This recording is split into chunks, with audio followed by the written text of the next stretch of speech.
Government వచ్చిన తర్వాత ఎలా ఉంది పరిపాలన? చాలా బాగుందండి.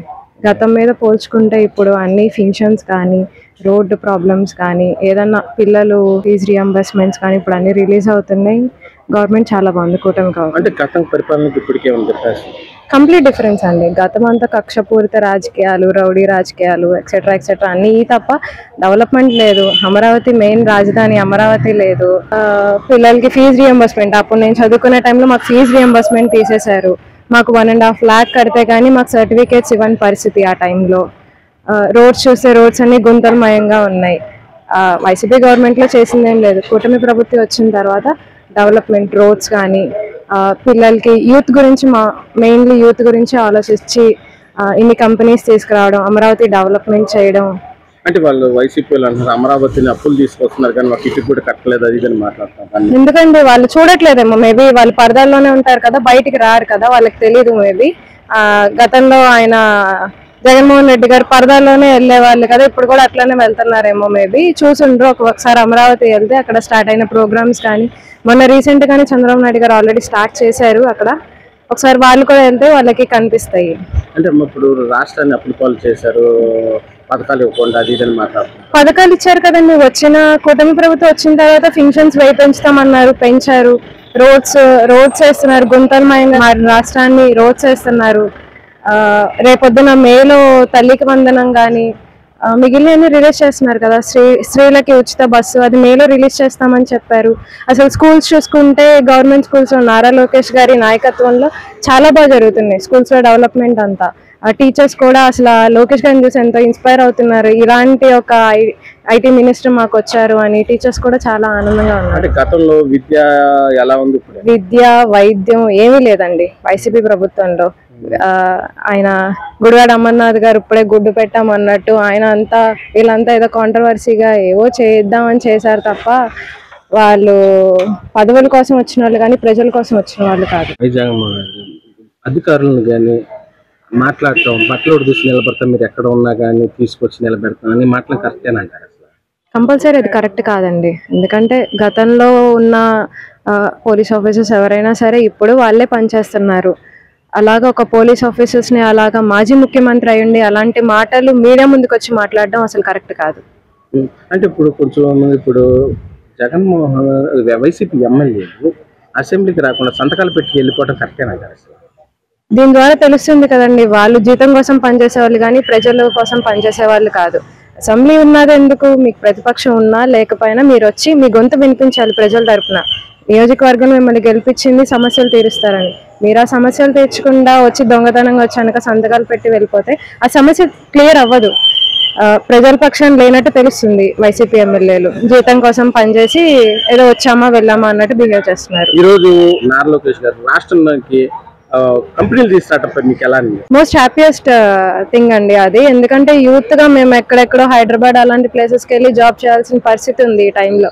అలా కాకుండా మనకి ఇక్కడ అమరావతిలో కంపెనీస్ వస్తే ఫ్యామిలీస్ కి దగ్గరగా కొంచెం అది యూత్ మొత్తానికి చాలా యూస్ఫుల్ ఉంటుంది. చూసుకుంటే తెలంగాణలో కానీ అటు బెంగళూరులో కానీ ఏపీలో ఉన్న యూత్ అంతా అక్కడే ఉన్నారు. మనకు అసలు ఎవరు లేరు, ఎందుకంటే కంపెనీస్ లేకపోవడం వల్ల. గత 5 ఏళ్ళు కంపెనీస్ లేవు, అమరావతి రాజధాని ఏం లేదు కాబట్టి అక్కడికి వెళ్ళిపోయారు. సో కంపెనీస్ వచ్చినాయి అంటే మనకి చాలా హ్యాపీయెస్ట్ థింగ్ కదా. అంటే ఇప్పుడు గవర్నమెంట్ వచ్చి 9 నెలలు దాటుతున్నా కంపెనీస్ కానీ పెట్టుబడులు కానీ రాష్ట్రాన్ని అప్పులు పాలు చేశారు అది ఇదని వైసీపీ మాట్లాడతారు. ల్యాండ్ ఆర్డర్ సరిగ్గా లేదు అది ఇదని మాట్లాడతారు అన్నది మీరు అంటే మేము చూసాము. అదే అమరావతిలో డెవలప్మెంట్ అన్ని జరుగుతున్నాయి. ఇలా అనుకోగానే అలా అయిపోయేది కాదు కాబట్టి కొంచెం టైం పడుతుంది. వచ్చిన 9 months అయింది కాబట్టి కొంచెం టైం పడుతుంది. మేమైతే ఫుల్ ఇప్పుడు ఒక హోప్ తో ఉన్నాం. యూత్ అంతా ఒక హోప్ తో ఉన్నారు. ఇప్పుడు కూటమి ప్రభుత్వం వచ్చాక కంపెనీస్ వస్తాయని ఒక హోప్ తో అయితే గతంలో అంతా కక్ష రాజకీయాలు అనిపించిందండి. కామన్ పీపుల్ గా మాకు అందరికి కక్ష రాజకీయాలు అనిపించింది. ఇప్పుడు మొత్తం అంతా లా అండ్ ఆర్డర్ ప్రకారమే కూటమి ప్రభుత్వం నడుస్తుందని మా ఒపీనియన్. కూటమి పరిపాలన చాలా బాగా చేస్తున్నారండి. మరి అన్న ఏదైతే మరి పథకాలు చెప్పారో వాటిల్లో కూడా ముఖ్యంగా మరి వృద్ధులకి వితంతులకి మరి పేద ప్రజలకు కూడా సకాలంగా 1వ తారీఖు కంటే ముందుగానే అలర్ట్గా ఉండి మరి ప్రతి విలేజ్లో కూడా మరి పెన్షన్లు పంచడం అనేది చాలా బాగుందండి. మరి ఏదైతే మరి ఈ రోజు ఆర్థికంగా వెనకబడి ఉన్నదో మన రాష్ట్రం అనేది కూడా మరి నారా చంద్రబాబు నాయుడు గారు ప్రతి విషయంలో కూడా అలర్ట్గా ఉండి వెనకబడిన ప్రతి పనిని కూడా గమనిస్తూ ప్రజలకు ఏదైతే సేవ చేయాలనే ఒక దృక్పథంతో వారు ఉన్నారు. అటువంటిది 1 by 1 గా కూడా చాలా బాగా చక్కగా చేస్తున్నారు. వైసీపీలు అంటున్నారు ఈ గవర్నమెంట్ వచ్చి 9 నెలలు అవుతుంది, ఇచ్చిన హామీలు ఇంకా అమలు చేయలేదని మాట్లాడుతున్నారు. అవునండి, ఇప్పుడు 5 సంవత్సరాల పరిపాలనలో వాళ్ళు ఏం చేశారో ప్రజలందరూ తీర్మానం ఇచ్చారు కదా, వాళ్ళకి తగిన పనిష్మెంట్ ఇచ్చారు. దాన్ని ఇంకా వాళ్ళు అర్థం చేసుకుంటే ఇప్పుడున్న ప్రజలకి ఏం జరుగుతుంది అనేది ఈ 4 నెలల్లో కూడా చాలా బాగా క్లారిటీ చెబుతున్నారు. అంటే జరగబట్టే కదా చెప్పేది.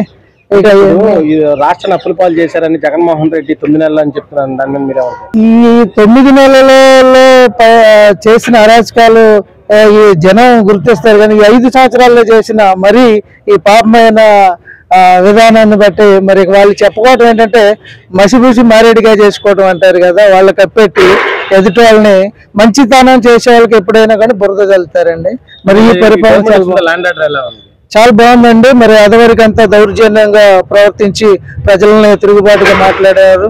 ఇప్పుడు చాలా చక్కగా ప్రతి విషయాన్ని సున్నంగా మాట్లాడుకోవడానికి కూడా చాలా అవకాశాలు ఉన్నాయండి. చాలా బాగుందండి. గవర్నమెంట్ వచ్చినంత రాష్ట్రాన్ని అప్పుల పాలు చేస్తున్నారు, అమరావతి పేరు చెప్పి డబ్బులు అప్పులు చేస్తున్నారు, అది ఇది అని చెప్తున్నారు. దాని మీద మీరేమంటారు? అవును, ఇప్పుడు ఉన్న టెక్నాలజీ ప్రకారంలో మనకి అమరావతి అనేది చాలా ప్రాముఖ్యమైందండి ఇక్కడ. ఎందుకంటే ఈ మన రాష్ట్రాలన్నింటిలో కూడా ఇది వెనకబడిన రాష్ట్రంలా కనపడుతుంది. మరి చంద్రబాబు నాయుడు గారు నిజంగా గతంలో కూడా అమరావతి ఇక్కడ ఉంటే చాలా డెవలప్మెంట్ అవుద్ది, స్టూడెంట్లకు కానీ ప్రతిదీ కూడా ఇక్కడికి అనేకమైన పరిచయాలు పెరుగుతాయి అని చెప్పేసి విదేశాలకు వెళ్ళి ఇక్కడ అమరావతిని డెవలప్ చేయడం అనేది చాలా బాగా చేశారు.